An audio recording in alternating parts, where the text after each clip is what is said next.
Really been honing my beatbox skills lately. What do you think, Boosh? You're beatboxing? Yeah. I think I might do a course on it. Yeah, like I don't know that you'd make a career out of beatboxing, but like if you needed a few extra bucks, you could probably do it. First of all, how dare you? Hey guys, what's up? Matt and Pat here, and in today's episode of Coffees for Closers, we're going to be talking about some of the problems with certain business models like sales recruitment, and some of the hiccups that we've had when we've sort of tried to do a little bit of diversification within the Sales Sniper Media kind of ecosystem. So if you're wondering why it's hard to find good sales reps, or if you're a sales rep wondering why it's fine to find good offers, we're going to go through all that in detail today. So make sure you watch all the way through the end, like, subscribe, hit the notification bell, and send us a comment down below if you want us to cover a subject in particular. If you listen to this podcast, you will make your first million within 3 years. We're here to make podcasts. You really want this. You listen and review. You know what really grinds my gears? Tell me about what grinds your gears. So hang on, stop. Give some context. We were just eating lunch, bullshitting, and you were trying to tell me a story, and I was like, stop, sir. Stop right now. Stop it.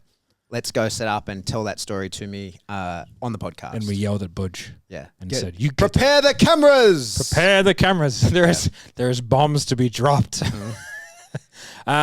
So we were talking about how at one stage we considered going like as an additional, as like a sort of, as a, I don't know if you go vertical or horizontal, having like a closer placement recruitment model. Mm-hmm. And how at Sales Sniper in particular, we did all the work, we had the demand, and we even sold like the first 10. And it was really easy. Like we sold, I think we were charging like, I don't know, like 12K, I don't remember. And we sold like 10 of them in a week. Okay. It was really easy. Yeah. But the problem was like, those were the 10 good closers that we had that we didn't want to take. Mm. And so then it was like, after that, we had all this demand for it. And we're like, oh, yeah, we're just training people up and stuff like that. And then people would become really good after our training. And we're like, well, we'll just keep you because you're a cool guy. And I'd like to keep working with you. And we can make money off you in one of our offers. So why would I put you in a different offer? Like, that doesn't make any sense. Mm-hmm. And so we came up with we're always going to be placing the B team. Yeah. And it just wasn't like it wasn't a leap that we were willing to take. Mm-hmm. It would be different with like, say, SDRs and triagers and stuff like that, because that talent is easier to cultivate. And so like it would be more of a personality thing that we want to keep them than what it would be like they're a really good SDR. Because like we can create those. It's much easier than creating like a really good closer. Okay. How were you getting those people? So they were people that just did NEPQ or something like that, and you were then recruiting from within that pool of people, or you were training them along some other lines? No, so for that one in particular, I just said like, hey, we're going to do a free 4-week intensive. And we had like 150 people go. Okay. Me, please. Yeah. And then the deal was like, at the end of this, you're going to be put into a placement pool. If you do this, and I had in the contracts, if you do this and you're doing this for free training and you won't take an offer at the end, we'll charge you $7K. Okay, fair enough. Right? It was like I'll hunt you down for it type thing. And on the first day, I said, if anyone is here for that, just fucking beat it now or I'll ruin your life. Mm-hmm. And like 10 people were just like, oh, man. I think I can hear my mum calling me in the other room. Yeah. I'm going into a tunnel. Yeah.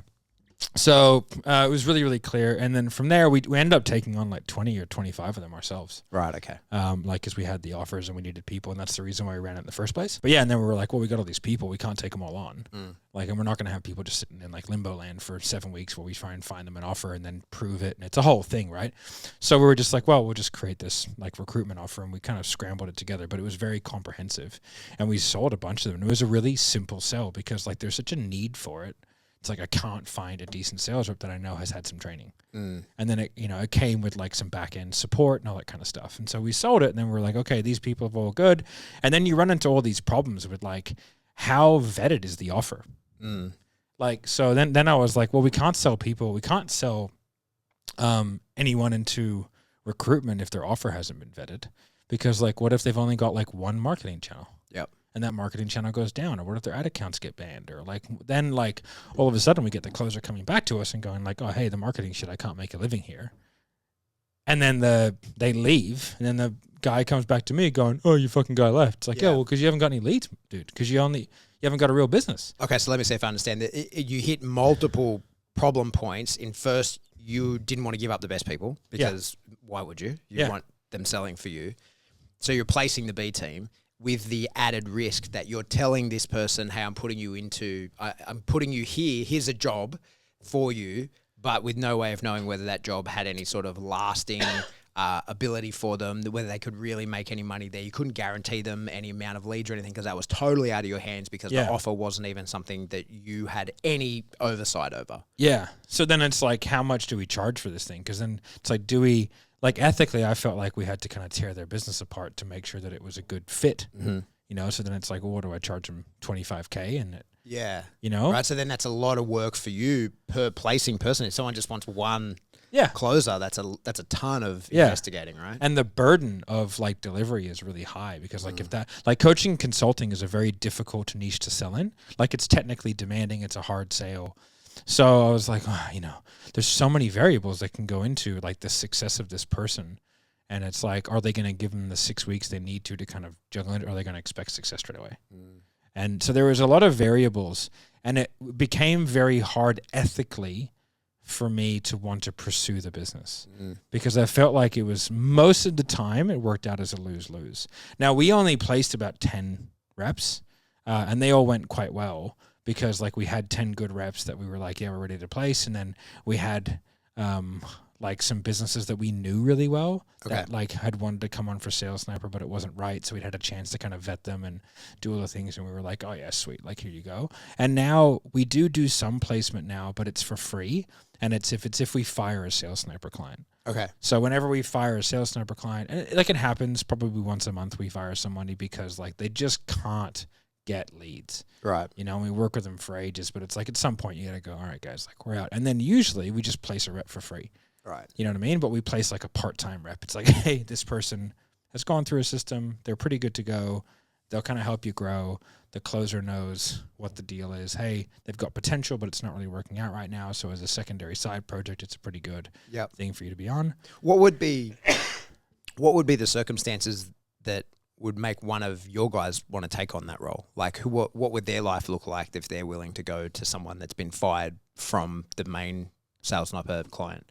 Well, we don't place our guys. Oh, okay, so you don't carry over who they had. No, it's like totally we have boot person camp comes in, that's going, and it's like the people who we feel like aren't necessarily a good fit for us, whether it's culturally or whatever, or they're just not ready. We'll put them in there, but like it's an above board transaction. It's like, hey, here's a guy who's okay. They're not quite up to standard yet, but hey, man, neither are you. Yeah. Right. Yeah. Right. And you're not charging anything for it. You're giving it to them. So it's like, hey, here's a body that can kind of do stuff and that kind of knows what they're doing, but like that's what you need right now because if you get someone good, they'll quit straight away. Yeah. Right. So it's like you need someone who can stay in the saddle long enough to be able to kind of see that this could work. Yeah. They need work, you need work. So it's going to be one of those relationships. And that's really just an introduction. That's all you're doing, right? Yeah. So it's like, hey, you two go do whatever you do together. Yeah, exactly. Yeah. Go and do your thing. Everyone's happy. So like that's how we do that because we want to have a really good relationship with any of our clients even after we stop working with them. Mm-hmm. So we have a good name in the business. So we get referrals and people that we fire because like if they've been fired by us, like they have to know it's coming. Like, I mean, we've given them warning after warning and we usually give them a date. It's like, hey, by this date, you have to have this many calls in the diary. If you don't have it, then we have to exit. Mm-hmm. Have you had people that you fired then come back, say, hey, we fixed the problem. We're ready to roll again? Yes, that definitely happens. But like I would vet them very scrupulously. Again. Yeah. Because like who knows if it's true? Yeah. We had one random guy that we signed up and it all looked pretty good. And then they just kind of ghosted us for like 2 months. They fully just ghosted us. And then they came back like a week ago saying, oh, we had a bunch of problems. We fixed them all now. We got a ton of calls. And so we were like, okay, send us over all your call recordings and all your data and we'll prove that that's true. Okay. Paid their $25,000 joining fee and the whole, and just didn't respond to a thing. Yeah, right. Yeah, they were in the crypto space though, so I wasn't surprised. I was like, that makes sense. They're probably doing in recovery mode. They're probably doing some serious pivots. Yeah. But yeah, so like the recruitment thing was really difficult. Like it was I just felt like it's in the coaching consulting space in particular, I just don't see how it's very difficult to do ethically. You know? Especially if you yourself have a sales team. Yeah. Without naming anyone, who does that? And how does it pan out? Well, like there's a few different models like that are out there. One is like just charge a bunch of money for a sales rep. at one stage people were charging $18,000 to $20,000 to place a sales rep. Wow. And that came with like some back end portal support and stuff like that. But that was like the going rate for a bit, which is very expensive. Not in like recruitment terms, because like in recruitment terms, you usually pay 30% of someone's salary. Mm-hmm. That's like in the recruitment industry, that's a pretty stock standard fee. Is there an ongoing fee for that? Like, like if they were to stay for 5 years, you're paying for that period, or? In like actual recruitment, like real recruitment companies, there is stuff like that. But like in coaching and consulting recruitment, it's like, hey, you're the dude. Fucking, okay. Go for it, champ. It's a bit of a rogue unit. I'm getting that vibe from a lot of the coaching consulting stuff. Like, I see the level of heavy vetting that happens to get people even to be Sales Sniper clients. Oh, but the amount of things, because I know we've talked about it, but I'm in the funnels now, right? Because like I am, I'm watching a lot of the ads and all the shit to make more ads, and I'm in, so I'm in their recruiting funnels. Yeah. And some of the shit I see, I'm just like, what? What are you? Who are you to tell me any of this? You're a 22-year-old kid. Well, that's the thing, right? The youth of the industry is a real problem. Mm. So you've got like the leaders of the industry are 30. Yeah. So, man, like that's just not the right. Yeah, you got like Tony Robbins, but Tony Robbins is like, he's late 60s. Yeah, yeah. And then you've got a couple like Dean Graziosis and Cardones are kind of like the godfathers of the industry. Mm-hmm. There's like a huge chasm. Like those guys were so dominant for so long that there was kind of no one that could keep up. Right. And now you've got this like with COVID, you've got this reinvigoration of the online education space. And the only way you can be successful is to be innovative in technology, like with your marketing and your sales and how you deliver your products and stuff like that, which has bent itself towards young people. So all your leaders in the space are like 26-year-olds or 22-year-olds that are making 6 figures a month and like not shy about it. And that's one of the ways that you get clients. So I don't have any problem with that. The problem is that like they're not equipped to run the businesses that they're running. Sure. So it's not business coaching. It's just sales and marketing coaching with this coat on of like, I'll teach you how to scale your business. But they have no fucking clue how to scale a business because they've never run a business. Like, I was talking to two of our, one of our clients who we've recently, we doubled their business in like a month. So I sat down with them. They're all 22, great guys, run a great business. And I was like, okay, boys, I see what's happening. And I was like, I need to ask you a few questions. Yeah. And what color jet skis are you going to buy? Yeah. But it was like, what's your gross and your net margin? Yeah. They're like, and then I was like, okay, like, how much are you putting away for tax? I was like, how many bank accounts do you have? We have one. I was like, cool. Are you set up as what kind of company formation do you have? They were like, and I was like, okay, who's your bookkeeper? We're like, and I was like, who's your accountant? And I was like, what insurances do you have? And I was like, okay, have you ever done business coaching? They're like, yeah, we done like 60 grand last year and like 3 different courses from this person, this big names industry. I was like, no one has ever taught you business. I'm going to sit you down for the next 12 weeks. You're going to pay me a bunch of money, right? But it's fair. And I was like, I'm going to take this into a real business because where you're heading, like you're at multiple 6 figures a month now, and that's only going to ramp up because we're in control of the front end of your business and we can ramp it up for days. But like, I was like, the administration of this thing will fall apart and like your tax burdens will be enormous if you're set up the wrong way. And like, if somebody fucking sues you right now, you're both fucked. Yeah. Right. So there's a lot of things that need to happen from a business perspective to scale this business because scale is growth without extra work.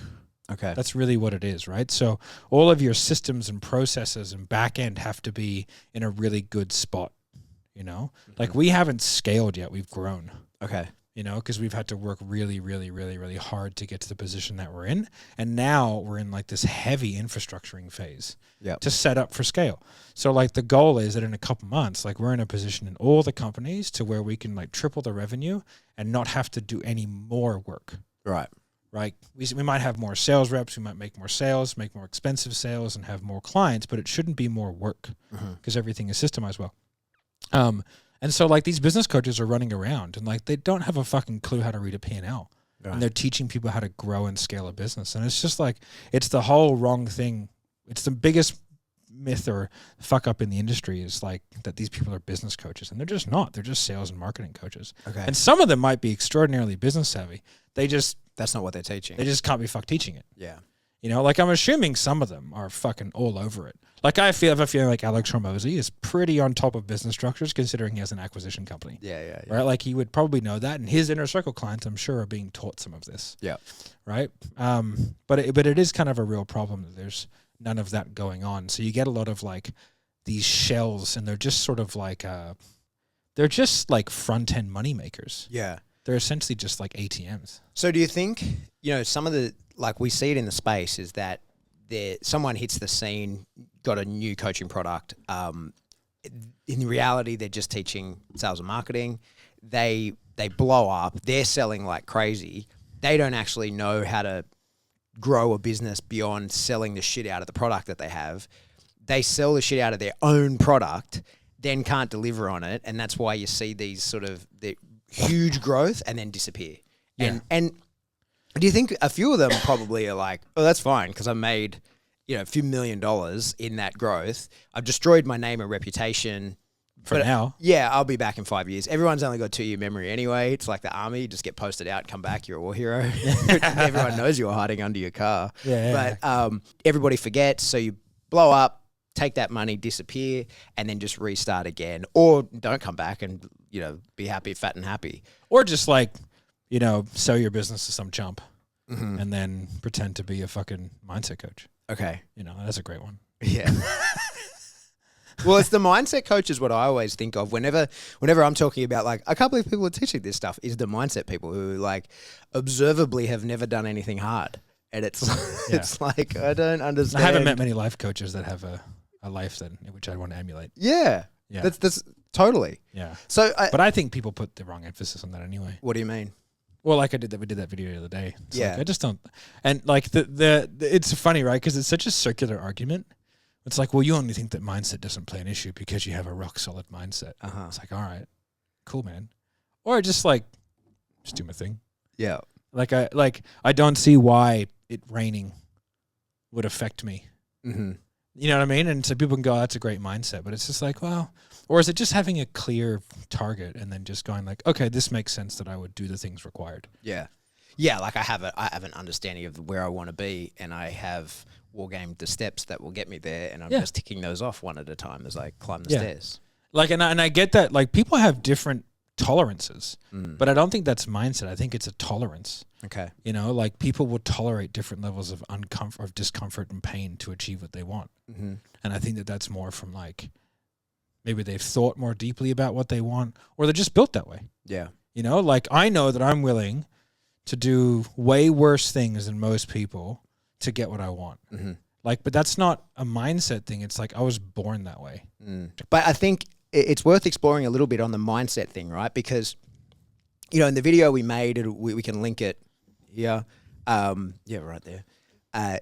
You talked about people who haven't done anything hard and meditating and aligning your chakras and all that kind of stuff. And I think for some people that maybe is super important to have the right mindset for certain things. But for others, it's absolutely not. Yeah. And I think that's one of the things that mindset people don't get it. Yeah. Well, this is what's crazy about it, right? Like I see a lot of these coaches talking about mindset and that kind of stuff. And it's like, you know, I have friends that are clinical psychs that will tell you about like how the mindset is relevant to the person and the task that they're going to achieve. And I'll bet you're the same. Like I'm actually at rest. I'm quite uncomfortable. Like to me, and this is an exaggeration, but to me, everything is shaking and uncomfortable to be in all the time. But when things go to high stress, and I'm talking like life or death high stress, slows. Everything just levels out. And I've never been more comfortable in my whole life as when things are high stress. And I didn't understand that. It took me a long time to get that. I used to think that I was a procrastinator, you know, like I was the kid that did my homework or like, you know, the 6-week project they give you and you're doing it on the bus on the way to school. I got 5 weeks and 6 days to get that bitch done. Yeah, I'm writing it on the bus on the way to school. Yeah. And I thought I was a piece of shit. Getting a B+, no big deal. Yeah, well, you think you're a piece of shit or you're told you're a piece of shit because you left it to the last minute. But what I learned about myself as an adult, and it took me 35 years to understand this, is that I will produce a better product under that level of stress than I will just chipping away at it for 6 weeks. Yeah. And I've tried the chipping away. It's always garbage. Yeah. And I just redo it at the last minute. Exactly. Yeah. So, but that's not true of everyone. You and I, we've got a similar personality. That's the case. But then when I see people talk, how decent. But when I see people like, oh, this is the way to do it and this is the right mindset, it's like, hang on, the right mindset for who? And what personality type? And what training do you have to identify? Yeah, exactly. That's why I can see because he's young. Yeah, right. You know, like he's a really smart dude. Yeah. And I'll probably meet him at ClickFunnels. You know what I mean? But like I can see his youth. Okay. And I can see his lack of having children. Yeah, yeah. Because like he talks in definitives a lot of the time. Now that may just be for content. This is the way you should do it. This is the way you should think about it. It's just not how it is. Okay. And like the older that I get, and I'm only 38, I'm not like I'm old shit or anything like that. But the older I get, I've had a relatively experienced life. I've lived in many countries. I've done lots of things. I've had businesses that have worked and ones that have failed and all that kind of stuff in different industries. And so like I kind of have the benefit of like experience, and I can see it's just not how there's like every box is different and you have to treat every box as different. And that's one of the reasons why I was good at sales, I think, is because like I didn't come in with a set of assumptions about a person, so it's just kind of like look at the situation, then look at all the variables, and then from there you make a decision. And yes, you use your past references as like as a key point, but you have to, like how I deal with is going to be different than how I deal with another, he's coming on. Oh, really? Yeah, I spoke to him the other day, right? And it's like he's going to come on. He's a very different beast. Yeah. He's a 38-year-old former Special Forces sniper who's going to come in and be a beast sales guy. He's going to require very different sets of motivation and very different management techniques and all kinds of stuff. And, it's just a different human. Yeah. So for me, going like, this is how you get the most out of a sales team. That's not the case. Yeah. It is in that particular case, but not in every case. Yeah, exactly. And that's lessons learned from having done it, man. Like, I've been when we're in the army, I've been an assault team commander. Yeah. And I've been a sniper team leader or the sniper platoon sergeant. They're different things. Different human beings, You man. cannot treat them as the same. Yeah. Assaulters, like, we're a clique, we're a team. We don't do anything without each other. Snipers, like, don't tell me what to do. I'll be over there, you be over here. Yeah. Okay? Like, and if you try and lead or manage those people in the same way, this is why you get so much bad leadership, because it's like, I pick up the template and I put it over here and everybody does exactly what I expect them to do. It's like, that's just not how it goes. And so, like, I just don't understand how people can do that with, like, your mindset's incorrect for the sales process. It's like, what is my mindset? Yeah. Like, you tell me about it. Like, what you unpack me right here. But if you're going to tell me what my mindset is right or wrong, tell me all about my mindset. Yeah. I've had that argument with like a mindset dude. Okay. So he was my boss at the time. Yeah. And I had a massive week, like 30K sales. Okay. And he goes, that's the new standard. A lot of the time people at the end of a massive week, because their mindset shifts, they have a bad week the next. I go, that's not why it is. And he goes, no, it is. It's like, he goes, that's a poor mindset. I go, no, that's not why. I go, it's just math. Yeah. It's the law of averages. I was like, if you have a massive week, I go, let's explore. I was like, you can tell me why you think it's a mindset issue. And it was blah, blah, blah, blah, mindset. And I was like, okay, do you want me to tell you what's really fucking going on? If you have a massive week, it's usually a culmination of many activities coming together at once, like unusually. So it's like in this instance, because I tracked my data really fastidiously, I was like, I had the same amount of normal new sales that I always do. Six new sales from the leads that I had at the beginning of this week and the end of last week, which is how I track my sales, triage the sale, right? But I then had like half my pipeline cash in all at once, because they all got funding from banks and they all got the shit all at once randomly. And then I had like a bunch of referrals say yes and get me the referral in the same week, and they were able to hop on a call in the same week. I was like, so that's how it happened. It has nothing to do with, I didn't put any more effort in. Yeah. I just happened to have a series of circumstances that led to a much higher than normal. Now, what will happen subsequently is those referrals that I usually get spaced out, I won't get them next week. Yeah. Because usually, like, my average of 2 referrals a week, I won't get. And then the follow-ups that I get, an average of 1 or 2 a week, I won't get that either because I've cashed them all in. It'll take me 3 to 4 weeks to build that pipeline back out. So for the next 3 weeks, I will have subpar performances. Mm-hmm. However, my new sales from new leads will be the exact same. Mm-hmm. And how do you respond to that? It's a new normal, bro. It's a mindset thing. So you didn't acknowledge it? No, because it's always mindset. Yeah. Right? So like mindset is the bat in which you can beat everything. Yeah. So like it's the drum that sycophants beat nonstop. And like, not to say that it isn't important for some people or that, Sure, it just can for be. me, it plays no fucking role. Yeah. Like, my wife could leave me, something terrible could happen within reason, and I would be able to continually kind of act in the manner of which I need to act to get the results that I need to get. Because like for example, like, this might be weird. It baffles me. Like, when I had people who were signing up to courses and they say, hey, listen, I need to put it off for a few months because I had a family member die. Mm-hmm. That makes no sense to me. Like, if it was your wife or your partner, fine, because there's a lot of logistics and that's obviously terrible. But it's like, hey, like, my 87-year-old father died. I can't do this course. Like, what are you talking about? Like, now I'd never say that to them because it seems callous, but that has no bearing. You're a goddamn pussy. But, right? But it has no bearing Yeah. in your day-to-day life. Like, do Yeah, you yeah. spend is your dad your business partner? No. What fucking planet are we on? Yeah, like, how does that stop the fact that you need to make money Mm. and that you need to fix these problems? Like, those problems don't get worse. Don't get better just because, like, you just forget about them for 3 months. Like, that doesn't make any sense. Like, so I don't understand that. It isn't like, because like, if, something happened to one of my parents and I had a business coaching, I'd be like, yeah, sweet. I'd probably put off the start of it, until after all that rigmarole is done. But like, life has to proceed. Yeah. There's people in the business who rely on me to get things done, and there's still goals and outcomes that have to be achieved. Like, Yeah. those things are there. Yeah. So it doesn't really make much sense to me. I think like sometimes societally, we drive people's emotions through expectation. So it's like, that's what's expected. You're expected to be a mess for that period of time, and people then impose that upon themselves rather than sort of like acutely dealing with it. And I guess everybody deals with grief differently and blah, blah, blah, blah, blah, right? Yeah. Like, everybody's different. But I think that sometimes Forgetting people about are your like, problems for 6 months doesn't seem like a very good way to do it. well, it's a great way to make a ton more problems. Yeah. Right? Like, and I think that's the difference between that sort of task-driven mindset and not, is that you're like, okay, I need to, like, I will have the grief and whatever that's got to come of this. I will have it, but I'll have it I'll schedule it in these windows because life has to continue. Like, I have to continue. Otherwise, I just make myself, like, I backlog more things. I make things harder for myself. It's like, I'm guilty of it with emails, right? Like, once I've got 10 unread emails in my like folder of things I need to read, it becomes 100 really quick. Yeah, you 'Cause can I'm just like, delete oh those. God, it's too hard to go.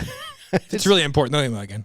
It's too hard. I can't face it. So it's like, no, I need to stay on top of that. And then imagine, like, you're building your business, you're doing whatever, and you're just like, no, I'm going to ignore that for a period while I grieve or deal with mindset over here. You're going to need to come back with a fucking strong mindset because that problems are compounding while you're not paying attention to them. Yeah, you want to hit it pretty hard. Yeah. Yeah, so like I think like, mindset's obviously a thing for some people, and some people need that, like they need a process that they can get themselves into the correct state and, all that kind of stuff. And it's not like I don't believe in self-sabotage, because like I've seen it firsthand. Like I've seen people, like for example, like I remember I used to have a personal training client. She was a lovely person, and her dad was the janitor of a private school, right? And she like was telling me how she's like, I can't believe people buy Range Rovers. I can't believe it. I was like, why not? She's like, it's a waste of money. You know what I mean? I was like, why? She's like, you just don't need a car that big, or if you can get a minivan for half the price. I was like, yeah, but they like them. Yeah. And they can afford it. I was like, who gives a fuck? She was like, nah, it's just a waste of money. I go, whose money? I was like, their money? Would you rather them keep it? Should they keep it and just hoard it? Yeah. No. I was like, so should they get it out there? Yeah. So should they buy like just a ton of shitty cars? I don't understand. Right? And it was because like her dad obviously would complain about these rich people and their Range Rovers. Yeah. And so she then associated like success with negativity. And the chance of that person like achieving financial success, in my opinion, is low because like they don't want it. Yeah. Like they have negative connotations with it. Yeah. If you've othered financially successful people, you can't join them. But is that mindset, or is that just like, is that the broadest stroke that you could possibly put on it? Is like that person has a poor mindset, or is it like, have they got some deep seated psychological issues that their parents have implanted in them? Exactly. But it can be unraveled. Yeah. Like with specific activities. You know what I mean? But not just saying you've got mindset. the wrong mindset. Yeah. It's just a bat that I don't know why. I've always taken such offense to that term as like this ubiquitous thing where if you have a good mindset, then you're fine. It's like, well, if you have a phenomenal mindset and you're shit at everything, I just don't reckon you do that well. Yeah. Like, but if you're really, really good at stuff and you have a bad mindset, you'll probably be okay. Yeah. Like if you're really good at stuff, Like if you're just a phenomenal basketball player, but you're just a shit mindset, still be a pretty great basketball player, right? Yeah. Like I would think. I think, you know, to play devil's advocate, certainly emotions drive behavior, like for sure. And so having the right emotional state will make producing the right behavior easier to attain, right? Easier to attain and to achieve.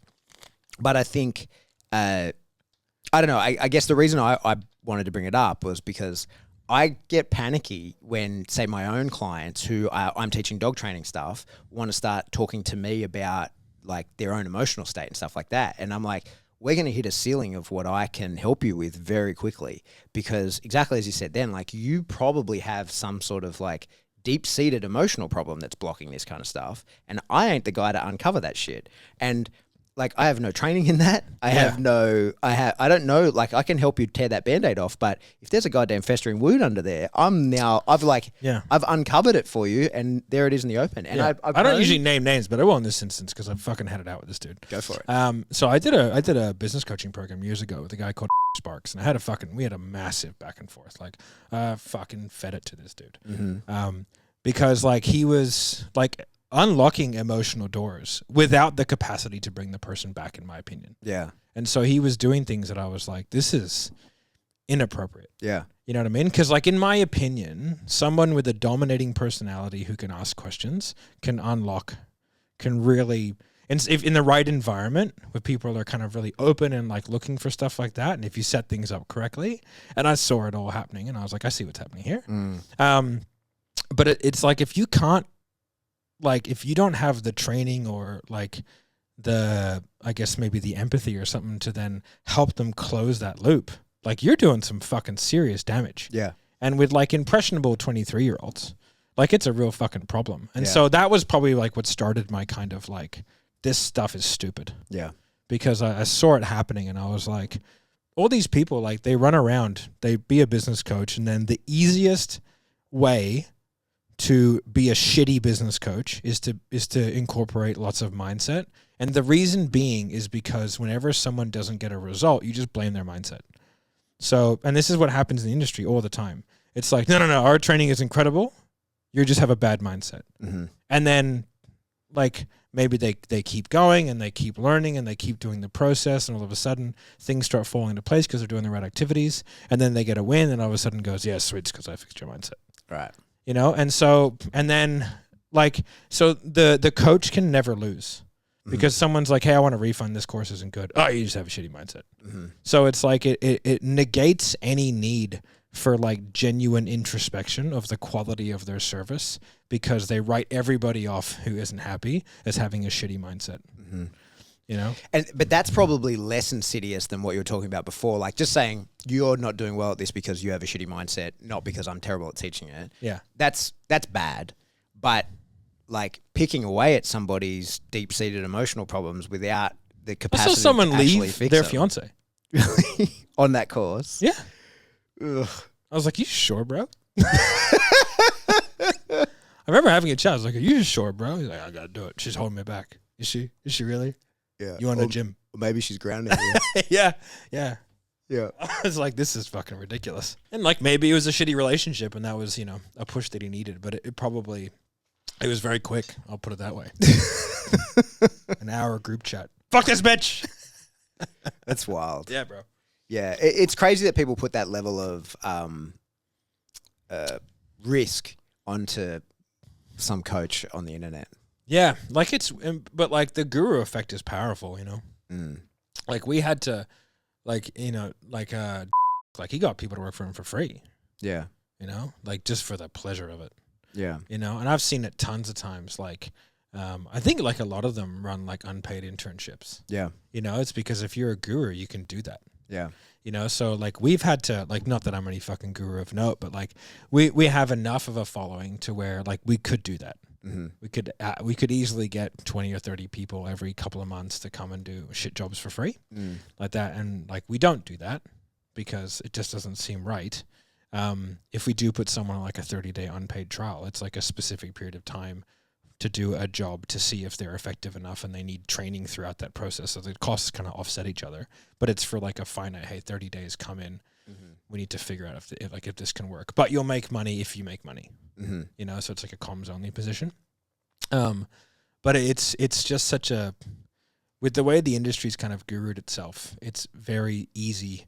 And like with the whole ClickFunnels effect and all that kind of stuff, you go up there and it's like, you get these 2 comma and 2 CCX and 25 mil and 100 mil awards, and like you become like fucking edified. Yeah. That you are the fucking dude. You know what I mean? Yeah. And like that apex gets smaller and smaller as you kind of ascend through those ranks. Yeah. And then like everybody, because like I couldn't go last year, and Jeremy went and accepted our award for us for the 10 mil award, and like I was in the online room, and it was fascinating watching the chat, and it was like, I commit here and now to being on that stage next year, and stuff like that, right? And I was like, this is really interesting. Wow. Because like most of the people who are on stage, their clients are the people that are in the online room. Mm-hmm. And most of the clients of the people who are in online room are actual consumers.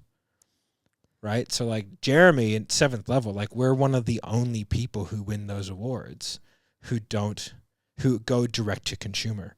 Right. Most of them, like, you look at like the big fitness coaches, they're fitness business coaches. Mm-hmm. You look at the big like marketing guys, they're marketing coaches. Mm-hmm. So it's like there's not that many people in the high level awards. In the 7-figure awards, there are tons of them, but like in the 8 and like nearly 9-figure awards, there's like almost nobody that's direct to consumer. Right. So like and I think because I'm a bit older and like, a bit more jaded, been to war and kind of seen scams along the way. Not that ClickFunnels is a scam, because it's not. Like, it's just a great software that has an award program. It's fucking genius. Yeah. But you can kind of see like that award, you can see what it's produced, and it's produced like a godlike spotlight on certain individuals that then like have this enormous sway in this industry, and anything that they want, they could get, like from those group of people. But it's just so interesting to kind of see it. There's a few industries I know of that do unpaid internship, apprenticeships, that kind of stuff. Jane's tattoo artist, that was the same for a long time. Yeah, fitness does it all the time. Yep. Yeah, but in some instances, I absolutely don't support it. I think that you should pay people. Dog training's a big one. Like, you can get people to pick up dog shit for a long time for free if you're a good dog trainer, and there's plenty of them around the Taronga Zoo. Yeah, exactly. Right, same deal. It's years of 2 to 3 years of volunteering before you're offered a job for $14 an hour. Yeah, and a friend of mine is a zookeeper there, and he told me, he's like, yeah, I can. Like, I was asking him about how you get jobs there and stuff, and he was like, yeah, I can get you in to the volunteer program. He's like, that's the in I can get you. I can't get you a job. There's no one. Sammy that can did do it. that. Sammy did the volunteer program. Yeah, but like, there's a wait like, list to get into the volunteer program. You have to know someone to even get into volunteer. You know the other way to get in?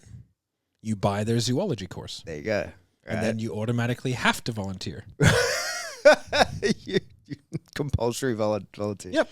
Yeah. But so in certain industries, like even in a lot of the animal training, I get it, because you're a problem for a long time. You cost a lot of money for a long time. And same as tattooing, like you don't offer anything for a very long time. And so you're there, you're setting up, cleaning up, that kind of stuff in order to be taught. I get it in some industries. I don't think it's a good idea, but I understand. But I think in like the business space, say you've got like people volunteering their time to, if you're the person that's going to volunteer, like if you think of yourself in that way, you're never going to be the person that has volunteers for you. Like if you frame yourself in that way in that industry, because I totally get it. In like, I've had people offer to work for me, like shadow program kind of stuff, even pay to come and hang out. And I get that, because they would be, like it would be for a period to then be out. God rest his soul. Yeah. RIP. Yeah. He used to charge $5,000 for a 12-week internship. Mm-hmm. So you'd come in and you just be the gym picker-upper in his gym, in his institute in Rhode Island, I think it was, for 12 weeks. Yeah. And you just absorb the info. Yeah. In dog training, that would be considered extremely cheap.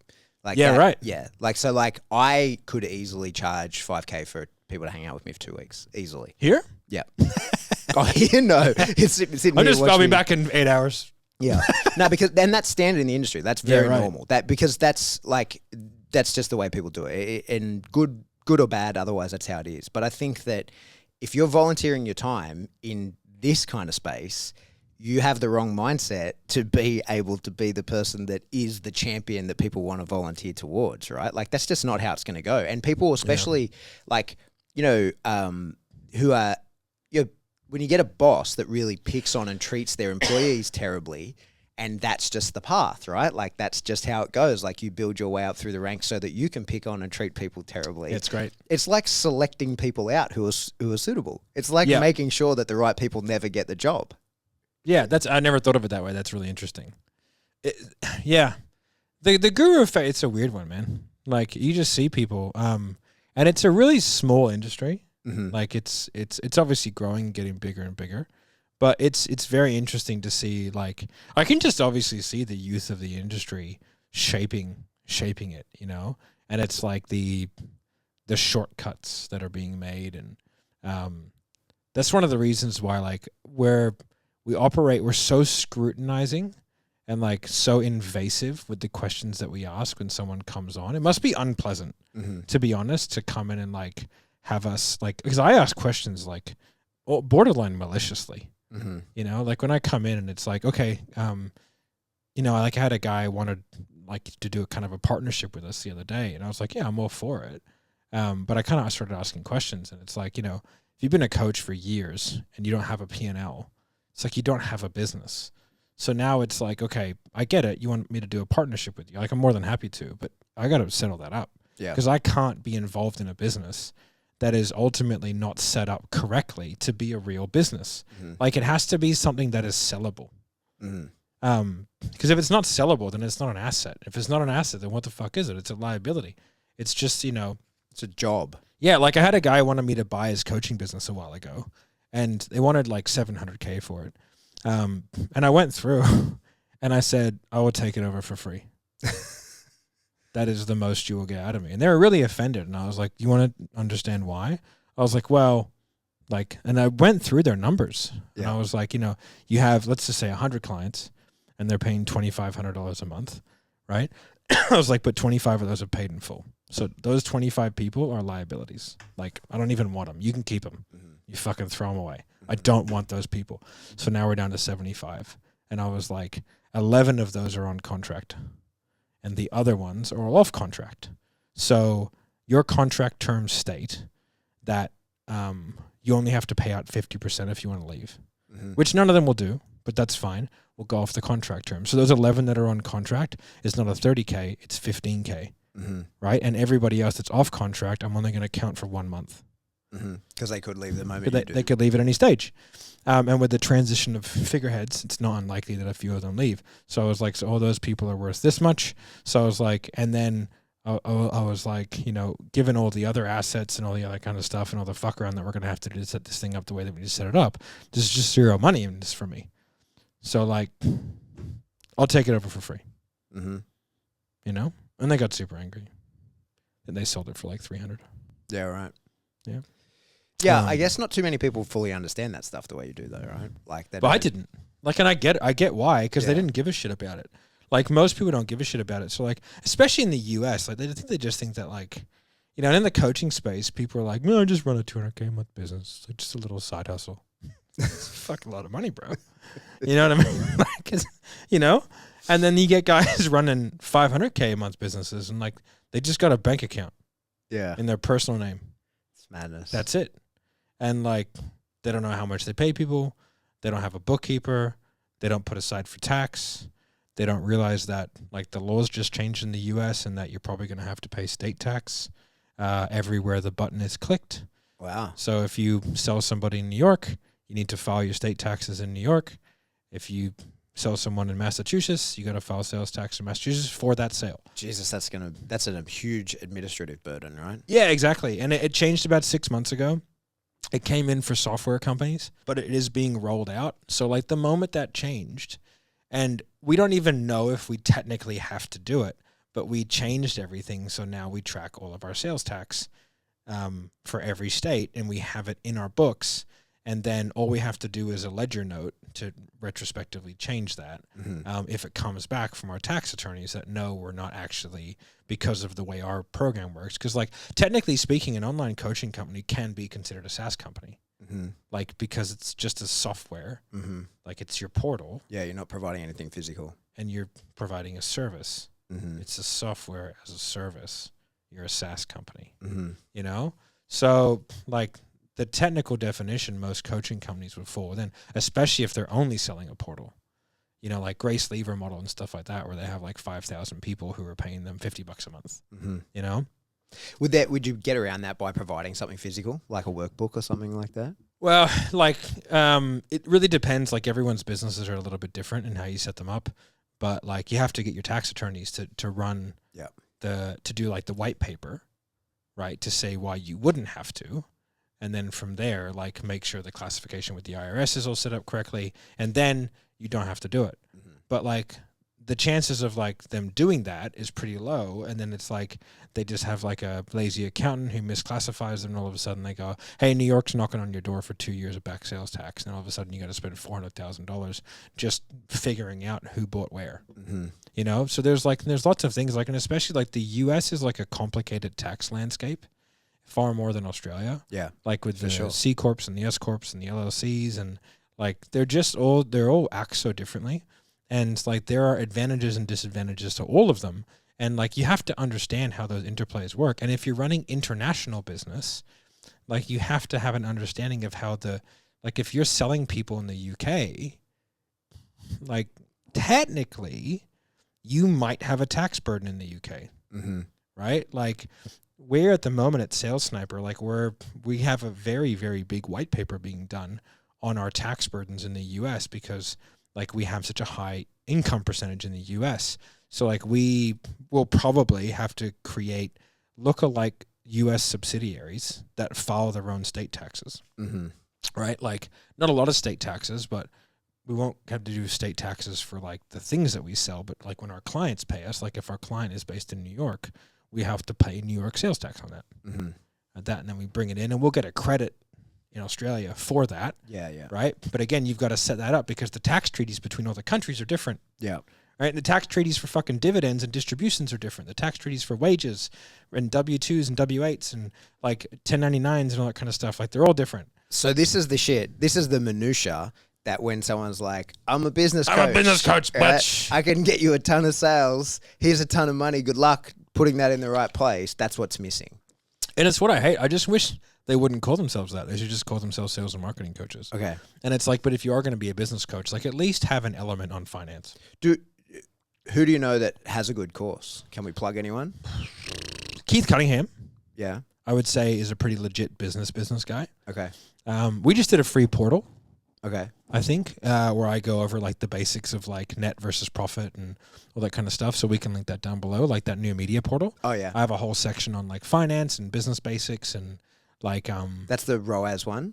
yeah. Yeah. Yeah. So that portal's all done. So we can link that down below. For sure. But yeah, it's just a real fucking problem. Like the amount of business owners doing multiple 7 figures a year that have absolutely no idea on how to run a business is incredible. Like some of them are like marketing savants. Like they just fucking know how to make money, but they don't know how to fucking like put the structures in. And what that's unfair to, it's unfair to the sales guys. It's unfair to their staff. It's unfair to the people around them. Like, well, they can just siphon money off into a fucking, you know, they can set up a Puerto Rican company and siphon money there and live tax-free, whatever. Like you can do that. But it's like, it's the other people because one day it's just going to be like, hey, bitches, I'm out. Yeah. It's all going to collapse at some point. Yeah. And it's just like, at what stage do you start playing catch up? Like we had a guy come to us a while ago and he was doing like $350K or 200, whatever he was.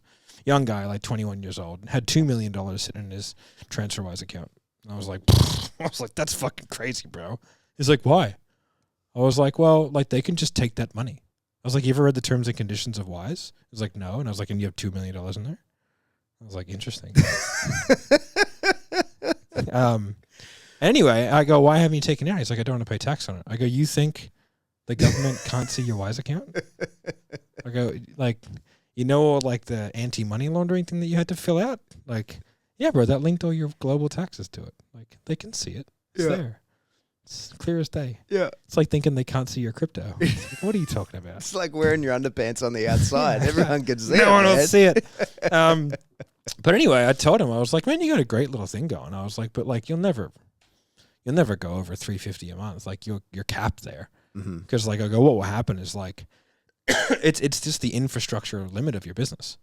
And so I said, like, what'll happen is you'll have a month at 400 and then a month at 250. And then you'll creep back up to 350, have a month at 400, drop back down to 250, right? Like that's the cycle that you'll be in, because like you just can't do 400. Right. Like if you do that, you break shit.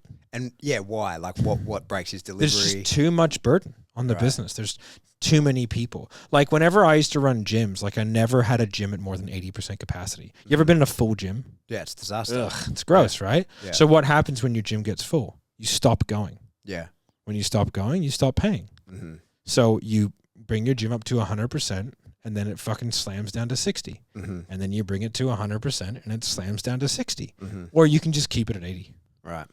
You know, like keep it at 80 and expand the gym floor, like make it bigger or make it more efficient, or like, you know. So I used to work off like $1 per square meter. Right. So I would try and maximize per square meter, and we do that through layouts and stuff like that. Yeah. And then like grabbing more space or whatever. But like if you run it at 100%, like if you redline your business, like you're just the engine will blow up. Mm-hmm. You know. And the funny thing is, like some of these guys have such good front ends. Like at 7th level, I could make that business $5 million a month. Mm-hmm. No questions asked. Me and Mark would be like, yeah, we could. That's a $5 million a month business in 6 months. Like we could ramp the bejesus out of it, and we have not. It's doing 1.2. I'm like, hey guys, like it's not growing. Like that's the limit. I'm putting the cap on this for now. Yeah. While So what would break if you went to 5 million? What the delivery would break, and that's because at 7th level people want Jeremy. That well, it's not even that. It's that like because they'll want what we tell them they want.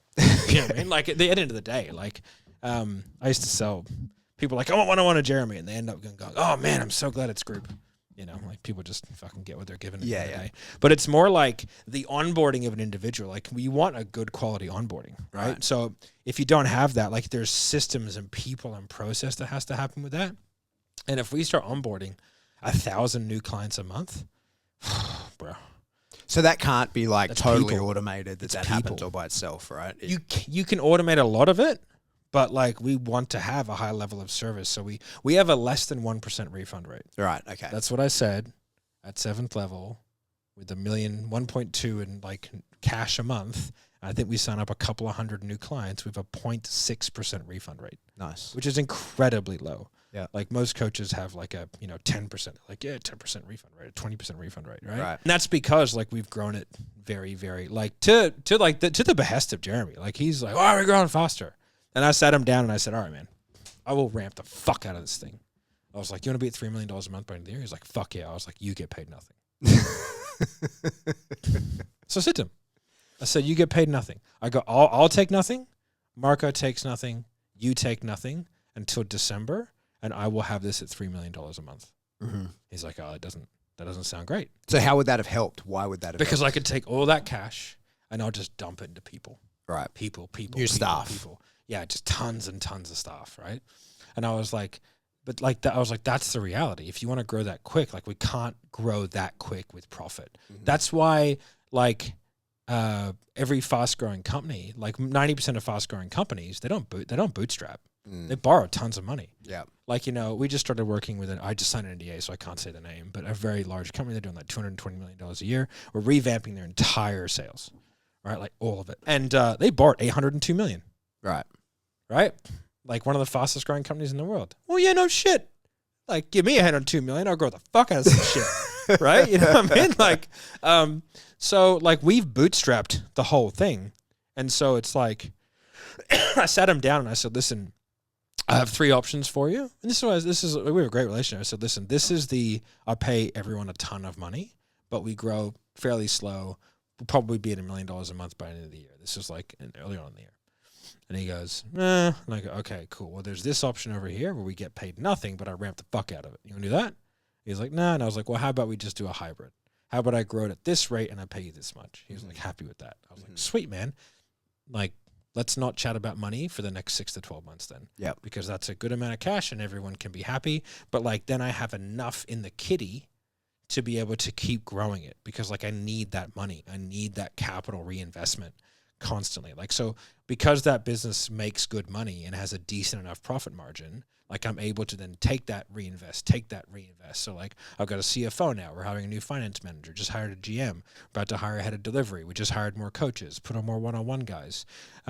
Like we just restructured all the accounts, brought on another bike. What do we do? We got some more software. We put in some more tracking. We're having another operational build out to add on to some things. Bringing on like another high-level executive. Like there's tons of stuff that we're doing at the moment. We brought on an office this year.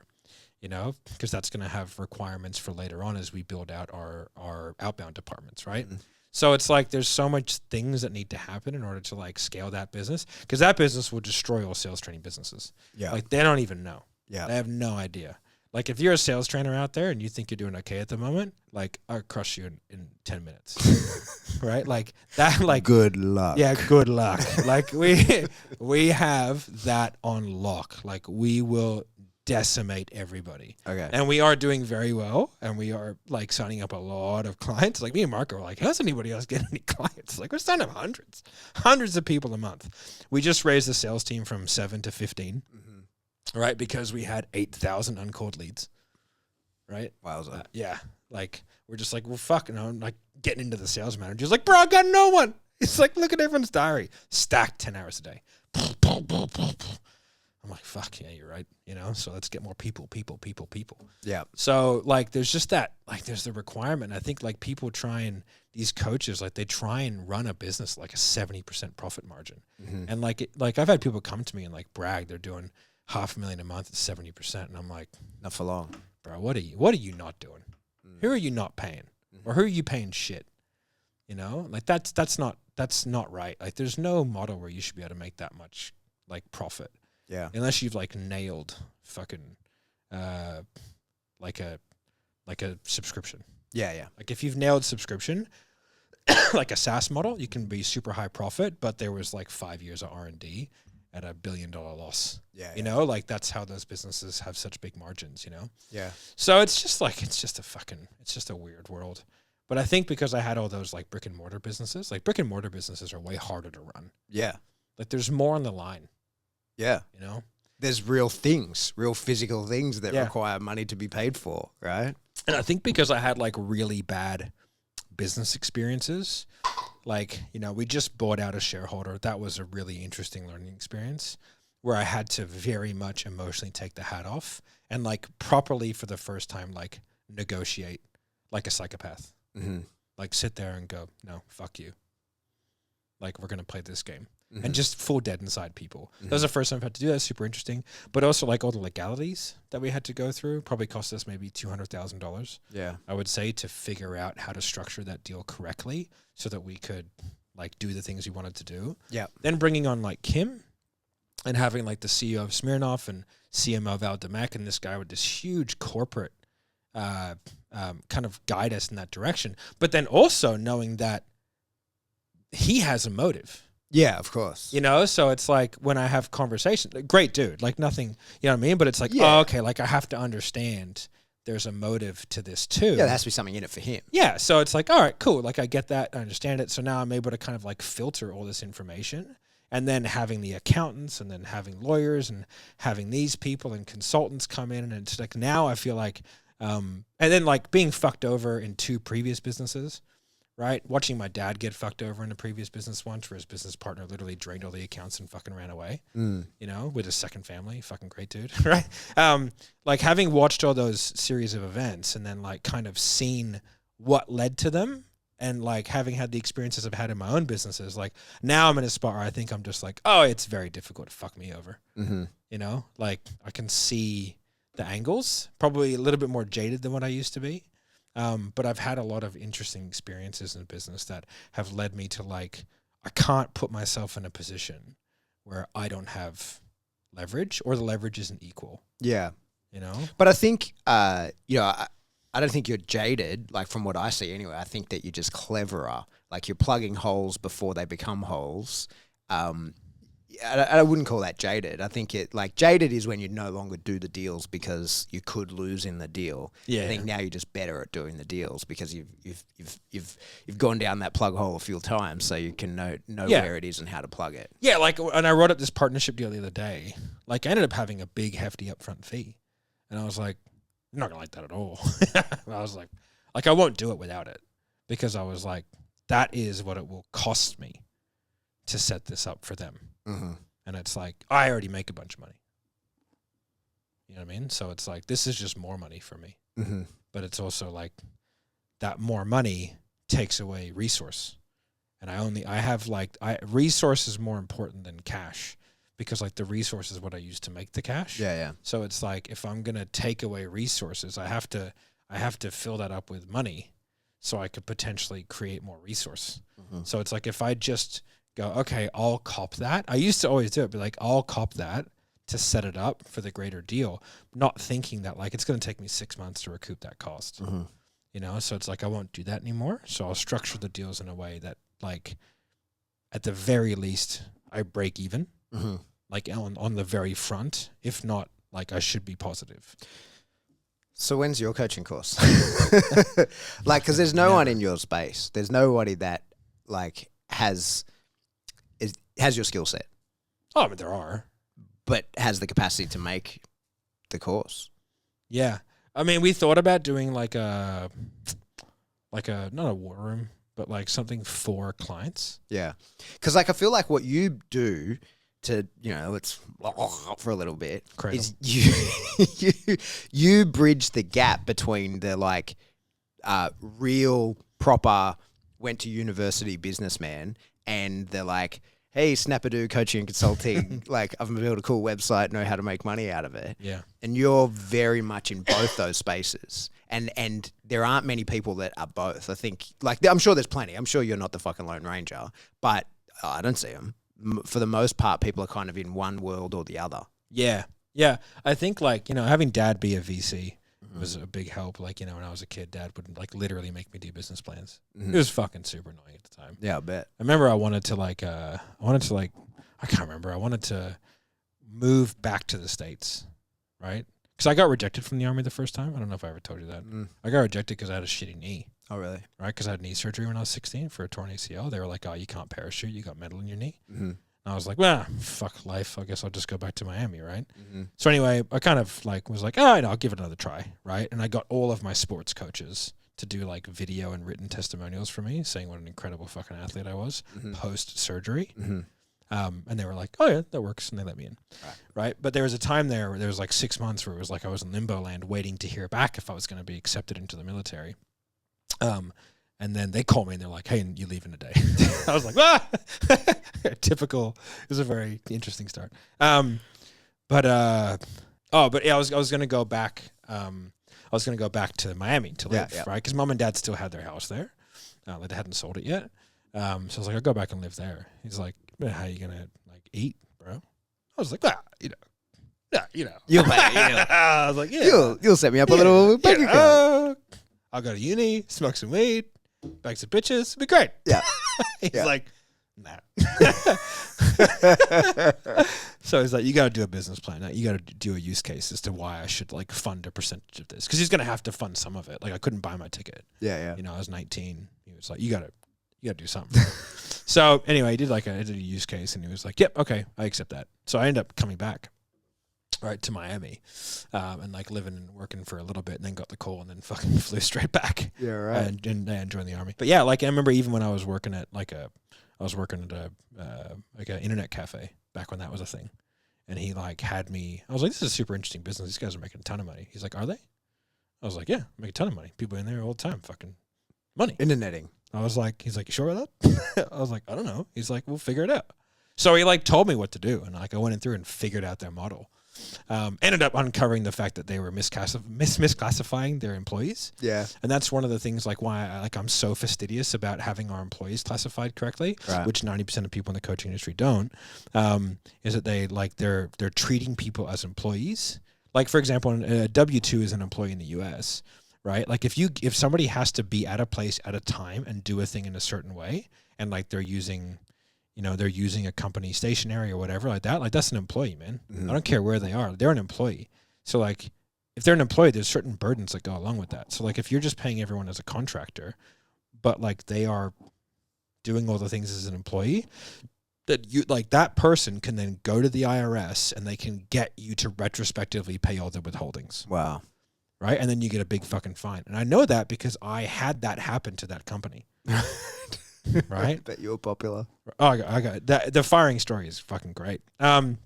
So I went in there, and Mom was a CFO of a company, and I came home with a 1099. She goes, "Why the fuck you got a 1099?" She goes, "Oh, they said, it's just a form that I fill out to get my details." She goes, "The fuck it is." She's like, "That's a contractor classification form. They're doing, like, are they not withholding your taxes?" Yeah. I go, "No, it's great, Mom. They're not withholding my taxes. Like, they're doing me the favor, letting me keep it." She goes, "Sweetie." I'm like, I'm 18 or something. She's like, "Sweetie, that's not a thing." I'm killing it. I was like, "Huh?"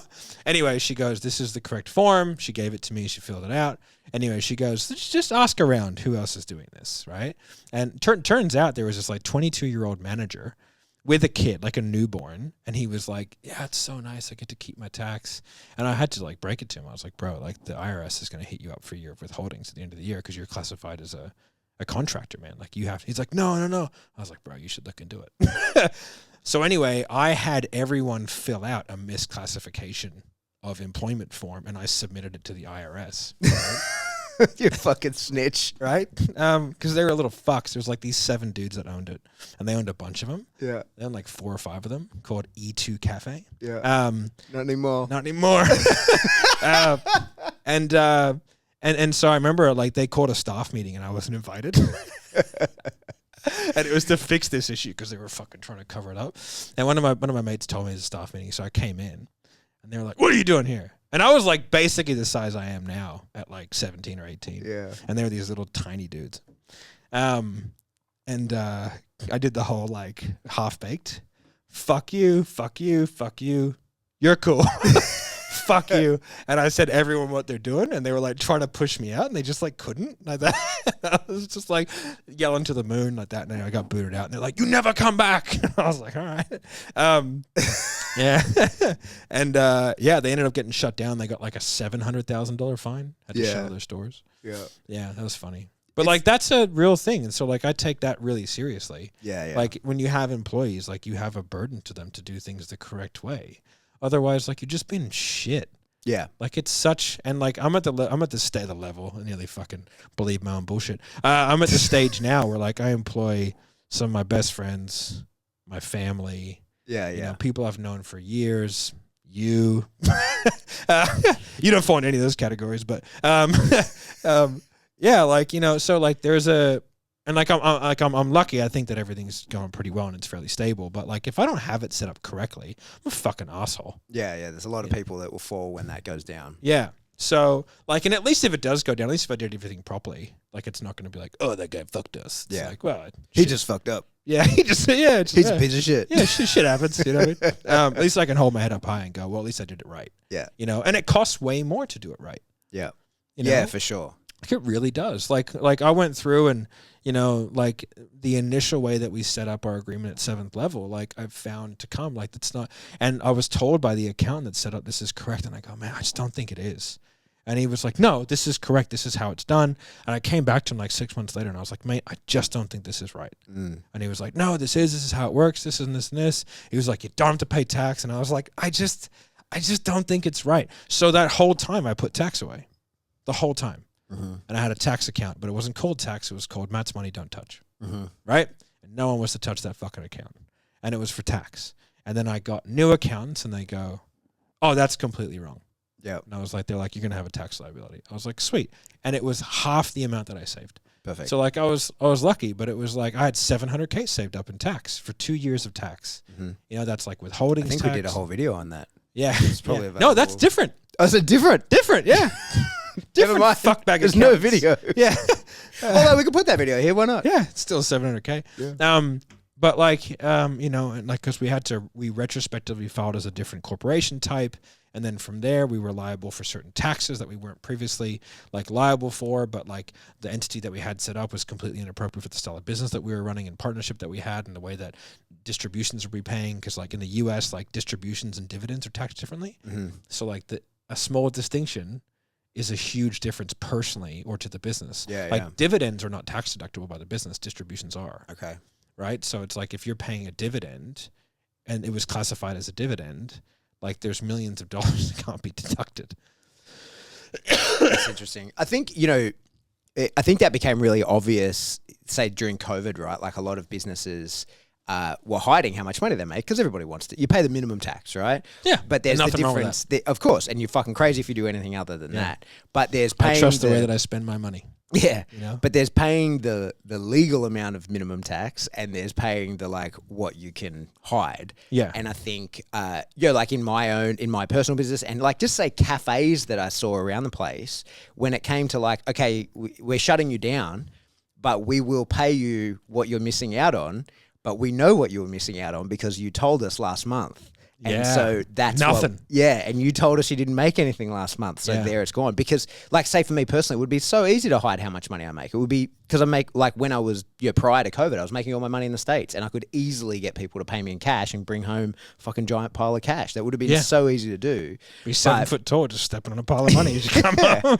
But I didn't do any of that. I paid all the right taxes on it, did all the right things. And then when they go, hey, you're not allowed to make money anymore, is not all, but some to sweeten the deal. But so many people, especially in the dog training space, because it's a cash sort of industry, right?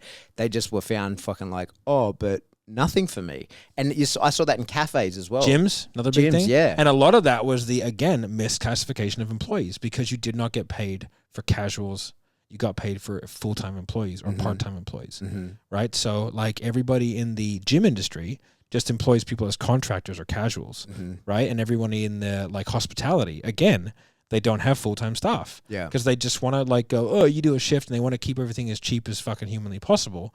So they don't actually set up their employees correctly. And like for Sales Sniper during that time, even though we were relatively small, I had everything set up 100% correctly. Even myself, I've always employed myself. The reason why I employ myself is because like in case something like that happens and we got government subsidies. We had subsidies throughout that whole process because we had an event planned and we had sold it out and then we had to refund everybody. And that big refund was a large enough loss of revenue to be able to qualify for subsidies, right?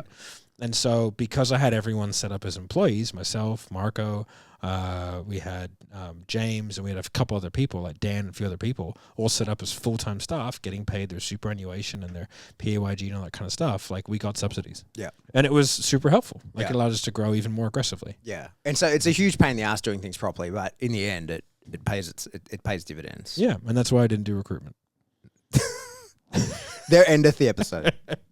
All right, guys. This is a bit of a ranty, ravey, kind of more businessy episode. But if you like this kind of stuff, let us know what kind of stuff you want to hear below. I named a few names that might blow us back, but it's all right. I'm bigger than all them now, so who cares? Beep it. Yeah. Beep it poorly. You know what I mean? It's like we tried. Just beep the first name. Yeah. Boop. Lock. I saw a guy do a Facebook post the other day, and it was like someone being a fuckwit, and he had like done the most cursory attempt at covering their details. Yeah. It was so all you had to do was go like that, and you could see it. Were you here when I got called out on that group? No. Oh, you weren't? So I was one of the setters kind of like went rogue in my account. Oh, he told me that. Yeah. And they like went into this guy's group and then they like screenshotted it and like put it up and was like, that's a fuckwit, like that. And like it had my name and everything like that. And I was like, whatever. Like I didn't care. Like I get it. They probably should have done that. Like what was being done was a bit shitty. And I was like, fair enough. Yeah. I didn't know about it. Yeah, you didn't do it. Yeah. And that was the thing that everyone said was like, that wasn't him, right? Like, like that. And then what he ended up doing is like taking it down, re-editing it. So it like just cut off my name. Right. Like that, but you could still see the bottom bit of my profile picture. He kind of knew who it was. Like it was pretty funny. I didn't have a problem with it. I was like, he messaged me. He's like, I got to do it. I was like, yeah, cool, man. You do you, brother. You gotta do what you gotta do. That's what I said. Yeah, bro, you do you. I get it. But one day, no, we're going to walk past each other. Yeah. And you're going to know. I heard you talk about that. So I used it on someone recently. What's that? I said to a guy who was being inappropriate as online because he was on the other side of the country, and I was like, one day we're going to bump into each other. Yeah. It's a great line. One day One day. we'll be at the same event. Yeah. What are you going to do then? Just leave it there. Yeah, Just leave it there. We'll be at the same event. Yeah. There's only one guy that I've told. It was a marketer. I'm like pretty nice and cordial to everybody. There's only one guy that I've like gotten mad at. Yeah. And he was a marketer. He was just such a fuckwit. I was like, you are like, it was like this sort of like everything you have said is dumb. And everyone is dumber for having heard it. And may God have mercy on your soul. All right, let's film a TikTok about it. Yeah. All right. That's All right, it. guys. Thanks. Bye. Goodbye. Put that coffee down. Coffee's for closers only.